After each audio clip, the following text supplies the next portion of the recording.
Hello, everybody. Great to see you. Hope you've had a fantastic day. And we are here to talk tonight all about upper back and the upper back and how this relates to running. So what I'm going to do as usual, just give it a few seconds for people who want to be joining in to give the chance to join in.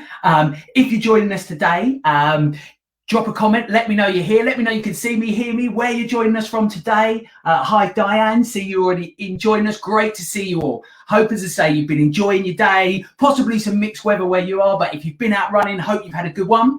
And as I say, what we're going to be doing today is talking about the upper back. And I'm just going to give it a few seconds because I can see more people joining. So before we dive into the content, what I want to do is make sure that everybody who wants to be on can be on and see what we're doing. So as I say, guys, if you're joining us, wherever you're joining us from, drop us a comment. Let us know how you're doing. Let us know if you've had any upper back issues. Have you had any pain? If you've got any questions throughout today, I'll be looking to answer those questions as we go through. So yeah. Hi, Katerina. Fellow Kent person. Hi, Sam. Good stuff. Okay, can see more people just joining on. What we'll look to do is we'll look to dive into talking about the upper back running. Now, for those of you guys who have been following my work with around running over the last couple of months, you will know that I've been sort of really focusing around the lower limb particularly. And, you know, that makes perfect sense. In terms of in the clinic, the issues that we see around running are much, much more linked to the lower body, the hips, the knees, the ankles, the lower back. But that's not to say that we don't get dysfunction in the upper back. So what I wanted to do tonight was just to really address some of those issues, but perhaps even more interestingly for you, these upper back imbalances, they can actually reduce our running efficiency. They can make running more difficult. They can make running slower for us. So by taking on some of these principles that we're going to talk about, yes, we can help with pain and injury around the upper back, neck area, but actually we can look to improve your running. So what we're going to be talking about today, before we dive into it, is we're going to be talking about issues around the upper shoulders and neck, the shoulders themselves, the chest, the upper back, and even into the sort of stomach area. And as I say, what I want to talk about, one is pain and injury, but two, how correcting or highlighting any imbalances can allow you to improve your running technique. Hi, Alan. Hi, Wendy, just seeing the comments dropping in. Thanks for joining us, guys. So let me talk about this a little bit more and explain some of this visually. Now, we are designed essentially to be upright, okay, to have this nice balance of flexion and extension, and we're designed to be moving around in this way. Now, when we look at runners and we look at great runners, you see they have this incredible efficiency about their running. You know, they have this nice upright posture where the muscles are working in perfect harmony. If we think perhaps towards the more amateur runner, and particularly at the end of the race, think about what happens. What happens is we tend to drop into flexion and hunch over. I'm sure we've all experienced that if you've been feeling tired or you've been feeling, you know, achy at the end of the race. But if we think about what's happening then, is we're losing this balance. We're losing how we're designed to be. And what's happening is the muscles through the front of our body are becoming shortened, and they're becoming tight, and the muscles at the back are becoming weak. So as a result, what tends to happen is we can easily get some damage at the back where these muscles become weaker over time, and we can get some shortening and some loss of flexibility in the front, again, causing us dysfunction. Now, when we're running, if we close up these areas, we're reducing our ability to get good breath, good inhalation, good oxygen into us. So we really want to be making sure that this isn't happening. So essentially what we tend to see in clinic are issues around the areas in the front being too tight. So what we're going to talk about tonight and show you is how we might want to be stretching out those areas, but the areas at the back, in the upper back, becoming weak. And so we're going to talk about some strengthening exercises to improve those. You're probably all familiar with the old adage of something like, you know, pull those shoulders back, get this good posture. I often talk about us living in this flexion addicted society. You know, just picture looking around a train or a bus or anything like that. I guarantee pretty much every person will be in some form of flexion, whether it's hunched over, reading, typing on their phone, reading a book. You know, we might get to work and hunch over the desk, or we might hunch into the sofa at home. We spend way too much time in flexion, and we adapt to this, and the muscles become short and tight. And the other thing that we tend to do is we then tend to round up and out those shoulders. So what we tend to get there is some upper tract tension. So this is where I wanted to start by if you're finding, or something we do see when we're running, is that we can get an ache in this area. So if you're somebody who suffers with neck pain or an ache really that runs up and potentially into the back of the head, perhaps even suffering from headaches, then that can be an indicator that we're developing some dysfunction in these upper trap muscles. I often call this the tightest muscle in the body. You know, as I say, if we tend to be tired, if we tend to be stressed, we go into this defense mode and elevate our shoulders, which means that these muscles are becoming tight. Another thing to consider, guys, particularly at the moment, is the height that we might be sitting at a desk. A lot of people we see sit too low at the desk. What then happens is they raise their shoulders. So this is a bit of an aside from running, but when you're at your workstation or when you're sitting, make sure those shoulders are down. So if you are at a workstation, sit in your chair and place your hands into your lap like mine are now. Then all you want to do is bring your hands in line with your elbows, and that's where your keyboard should be and your mouse. If you find that actually you need to elevate from that point, you're sitting too low, and you see just a small elevation for me, and that tightness that then happens at those shoulders, and these muscles are coming under tension. And the same thing happens when we're running. You know, when we're running, you know, it's very easy to get into this position where we then are elevating our shoulders up, where we're just trying to get to the end of that run. But what we want to be is very fluid, very relaxed at the shoulders, so we're not getting tight. But, okay, that's enough explanation. What's happening if we are getting tight in this area? Well, what we want to be doing is stretching out these muscle fibers, stretching out these upper traps. So, an easy, nice way to stretch the upper traps, okay, is just to simply place your arm into the small of the back, and then with the other hand, place it onto that shoulder. I then push that shoulder down, if that makes sense, and then I then take my head away. So I'm then stretching through these fibers. Now remember, as with any other part, we want to be holding these static stretches for at least 30 seconds. So for me, this is the tightest muscle on the body. So I would encourage everybody to be trying this stretch and one to be doing regularly. Now I see this done a lot. What we then need to also remember is there's actually another muscle that elevates our shoulder blades in this area, in this neck area, that we term the levator scapula. Now, a fantastic way to catch that muscle as well from this stretch. So I've gone off, I'm in that side stretch, and then what I'm looking to do is just tuck my chin in and down towards the middle of my neck, and you'll feel that stretch just move a little bit tighter to hit this levator scapular muscle. So often missed, in my opinion, but a really important one. If you're suffering with this neck issue, particularly at the end of the day or the end of a run, you get a lot of tension in around this area. So let me show you that stretch again. It's hand into the small of the back, hand holds down the shoulder, head goes away from the shoulder, and we hold that one for 30 seconds. Then we get that chin tuck. And again, what we're looking to do is just hold that position as well for 30 seconds. And that will be stretching throughout that area. As I always say, guys, what we then want to be doing is just encouraging, completing the stretch on the other side, seeing if there's any differences. So I do exactly the same thing, okay, where hand into the small of the back, hand goes across the shoulder, and then I just turn myself away to place that stretch on there. And again, I then tuck the chin to then really feel that nice and tight into that area. And so I know for me, my left-hand side feels a lot tighter when I do that stretch. So that's an extra area for me to address. So this is a very, very common area. In fact, probably the most common area we see in clinic to get tight. So if you are suffering neck, head issues at the end of the run or the end of a day, they are some stretches that we'd really recommend. Now, linked to that, we often see a lot of tightness through the chest. And that, again, comes about because of this rounded shoulders, this flexion happening. You know, at the end of a run, we hunch over. We just want to almost push ourselves to the finish line. But that's actually what we want to avoid. So in order to get this better posture when we're running, we need the flexibility at the chest. So what I wanted to go through now is a couple of stretches for you guys to try to be elongating these fibers. Now, these work really nicely if we can use something like a door frame. Okay, and all we look to do is grab hold of the door frame and just stand square with your hips square.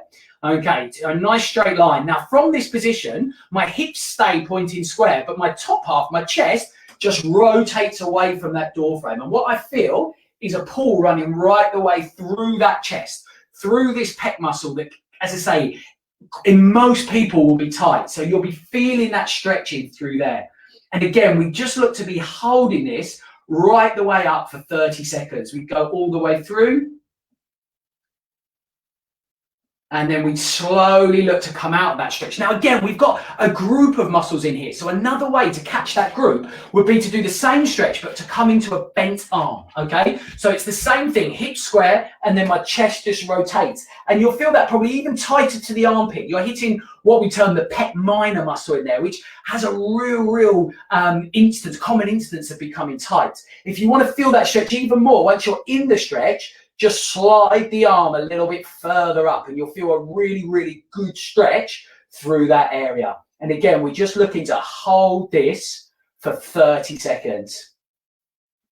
Good. And these are things that people often say to me, I hadn't even realized I was tight in this area. I didn't realize. But as I say, by doing this, by stretching yourself out, by giving yourself more mobility through here, this will be improving your running efficiency, not to mention settling a lot of pain issues. So then we would look to just do the same on the other side. Okay, so looking at it from behind, everything square, and then I rotate away. And again, I'm feeling that stretch through there as I just hold that stretch all the way through. A few more seconds there. And then I come in and then I just bend that elbow. And you can use a wall, but a door frame just provides that nice ledge just to really work that through. And again, I tend to go into this stretch for about 10 seconds. And then I just look to get even more on that stretch. Good. I'm just going to hold that one there for a few more seconds.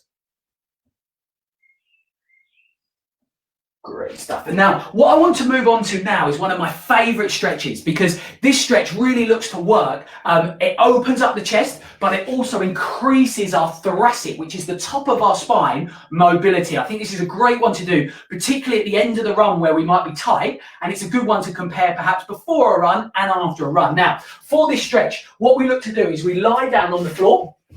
Again, the side that we're looking to stretch, so it's my right hand side, I bring my right knee up to 90 degrees. Then laying flat, all I look to do is rotate my arm as round as far as I can go. So my left arm stays on the floor, and then I'm just looking to rotate. So I'm getting a nice stretch through my upper back and my chest at the same time, really looking to increase this thoracic, this upper back movement that I've got to allow me more mobility through that area. Okay, and we're just holding that. Now, if that's causing any pain in the upper back, that might be an indication that we've got some damage, some things that we might look to work on through there. And we just look to hold this for a few more seconds. And then we're back. And then we just take it onto the other side. So again, now this leg comes up. Just move a little bit this way. This leg comes up to that 90 degrees. My right hand stays flat ahead of me, and then my left rotates over the top. I just have to come a little bit this way. Good. And we're just looking to really feel that stretch through there as we hold that upper back in position. And then you might find you can go a little bit further. And again, wherever you get to, guys, that's not a problem. You know, it's good to know where you're at. We're all at different levels of this mobility, but the crucial thing is that you're trying to see yourself improve over time through here. And then just slowly come out of that. So they are ways that we can be stretching out these upper traps and that chest, the areas that have a tendency, as I say, to become very tight. That's a way that we can be looking to release that tissue. Now then, also, as I said, what happens as a result of these becoming short and tight and this flexion happening is the muscles at the back become very weak. So this is, again, a real common thing we see, that people might develop this pain at the back of the shoulder, or perhaps into what we term the lat tissue. So the lats are the big muscles that run up the back and come into the back of the arm. So I just want to talk about how we might be able to address those things as well. So first, if we talk about the shoulder, a quick little bit of theory is that if anybody's been familiar with the rotator cuff, or you've had a rotator cuff injury, you will be familiar with this term. But what the rotator cuff is it's four muscles that look after and hold on to our shoulder. And two of those muscles sit in the back of the shoulder. So we can commonly develop some dysfunction for the reasons I've mentioned.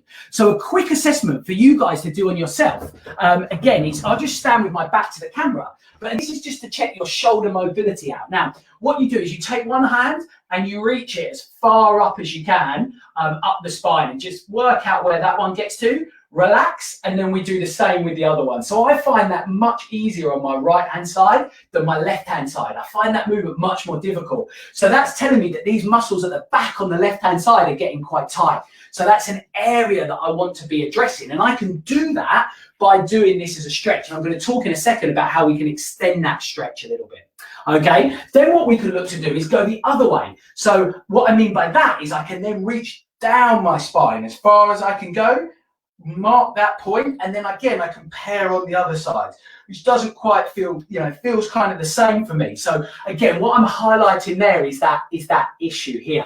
Now, what we can look to do is you can look to grab something like a towel or a stick, and we can use those tests to really look to work those stretches. So if I want to work that stretch, I know that I've got a restriction in my left-hand side reaching up the spine. What I can look to do is take the towel, in fact, I'll do this on my knees, and just pop it over my shoulder. Now, I take that with my left hand, and what I do is I simply pull up, okay? And what I'm feeling here now is a stretch all the way through the back of the shoulder here. So that will just be pulling in the back of the shoulder. And again, like the other stretches, I just take that through and I go to 30 seconds. Hold that all the way through. Good. So again, if you've highlighted a restriction in that test, by adding in a towel or a stick or something like that, it's very easy to then take these into what we term a passive stretch. Now, if I wanted to then stretch out the right hand going the other way, what I can then do is pull down from the left, and I'll feel that start to stretch out the kind of more the front area of my shoulder and my tricep through there as I hold that into a passive stretch. So we would look to hold that for 30 seconds. So that's a really, really nice one to release this upper back. Just a few more seconds. And then all we'd be looking to do is simply take that over and repeat on the other side. So again, I look to pull up, which, as I say, for me, it feels much easier doing that stretch compared to my left-hand side. So that's highlighting my weakness. And I hold that all the way through as far as I can go. And then I'm just looking to pull down as well, just to get that stretch through there.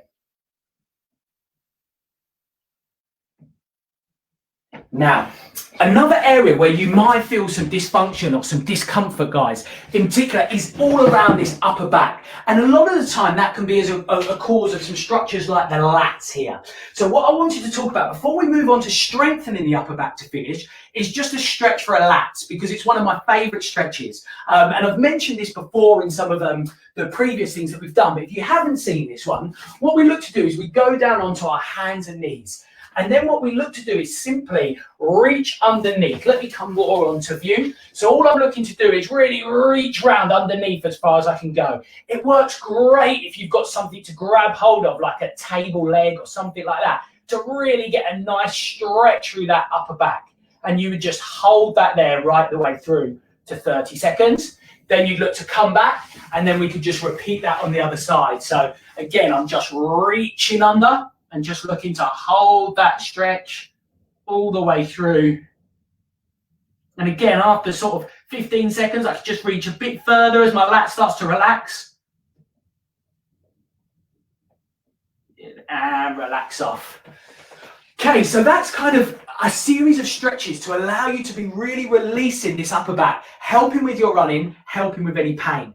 But as I said, what is very important to address, in our opinion, is the strength a lot of the time in these upper backs, because these upper traps, as I mentioned, have a tendency to become very overactive, to be used very frequently. And what that does as a result is maybe some of these mid and lower traps and the rhomboid areas to not be used as they should be. And as a result, they weaken, and then they can have this real sort of ability to damage quite easily. So what we want to do is some simple exercises to really look to strengthen those. So I just want to give you one or two to really target those muscles. Okay, and I call these T's and L's. Let me explain them a little bit. So what we're looking to do is we're looking to lie down on the floor, okay, and simply bring your hands so they go out into this T position, and show that a bit clearer so you can see my right arm there. Okay, now what I then do, now I'm in this sort of T or crucifix position, is just turn my thumbs up.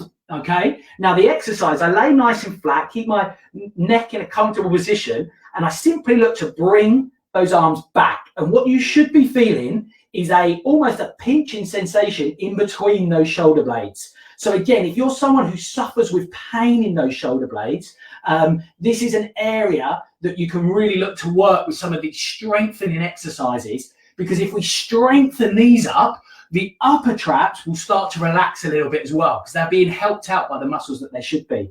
And I just encourage going through 12 repetitions of these and just repeating that 3 times. And that's how we go through that T exercise. Yeah, hopefully you're just feeling that as you go through just in that upper back. Now, another one we can do that's similar is an L. So rather than we go from a T position, I then just take my arm into this L shape. So this sort of 90 degrees happening. So with my arm flat, I've got 90 degrees at the shoulder, 90 degrees at the elbow. Let me just make that clear. And then from there, my thumbs are up again, and I just bring back and relax down and bring back. And I'm just retracting these shoulder blades. The one thing you don't want to happen is for the shoulders to be elevated too much, because then you're using those wrong muscles, those upper traps. Keep those elbows down and just pull back, and you'll be using the correct muscles as we work through. Good, going all the way through.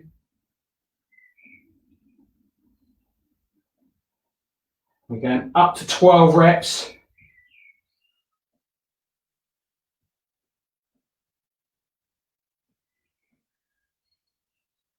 Down one more. Great stuff. And you should, if we've been doing those exercises correctly, be really feeling that now around those muscles. And again, it's another one where people are often quite surprised as to just how weak those muscles have become compared to these big, powerful muscles at the front, our pecs. But as I say, if that's not kind of in equilibrium, if that's not nice and working in harmony, this just causes us to change this posture. And so what we want to be doing is making sure that the shoulders go back. We do that by releasing the chest, dropping the shoulders down by stretching out these fibers, and then keeping the shoulders back by strengthening them at the back. And that's the kind of process that we've been looking to go through today, if that makes sense, guys. So I hope that has been helpful for you. As I say, it's something not spoken about as much in running, is the upper back issues that can come with it. And as I say, even if it hasn't led to pain and dysfunction, I'd really encourage you to factor some of these exercises and some of these stretches, one, to help out with daily life, but two, just have a think next time you're running. Have a think about how actually, towards the end of the run, perhaps you round your shoulders, perhaps you hunch forward, which creates other negatives as well. And just have a little think about correcting those and see if it starts to make your running better. See if you start to get more oxygen, more inhalation in, and that will just be aiding your running. So I really hope that was a helpful session for you. As I say, I've kind of conscious that I've gone through quite quickly through this, but it was just to give a quick whistle-stop tour to be discussing some of those upper backs. If it has gone a little bit quick for you, this will be left up, so feel free to watch that back over a replay, guys. And if you have any questions as ever, please feel free to reach out to me to discuss them with us. I'll happily chat to you about any issues that you may have that have been individual to you. But just as one final summary, guys, what we were looking to do today was to give you the ability to relax these neck and shoulder muscles, the tightest muscle in the body, as I often describe it. That's just my opinion, not kind of medical fact. Don't hold me to that one. Then we've got tightness through the chest. And it all comes back to this flexion addicted society. So we spoke about opening up that chest. We did speak about releasing any tight tissues at the back, but ultimately what we want to do is be strengthening at the back to lead us to this nice posture where we can be running with a nice upright posture, which is where we'll be working at our maximum efficiency, which is what we all want. I hope that was helpful, guys. I have seen the comments coming in, so I'll make sure I get back to all of those. But even if you're watching this on a replay, please feel free to reach out to me or to comment, and I'll happily get back to you. Happy running, and I look forward to seeing you all soon.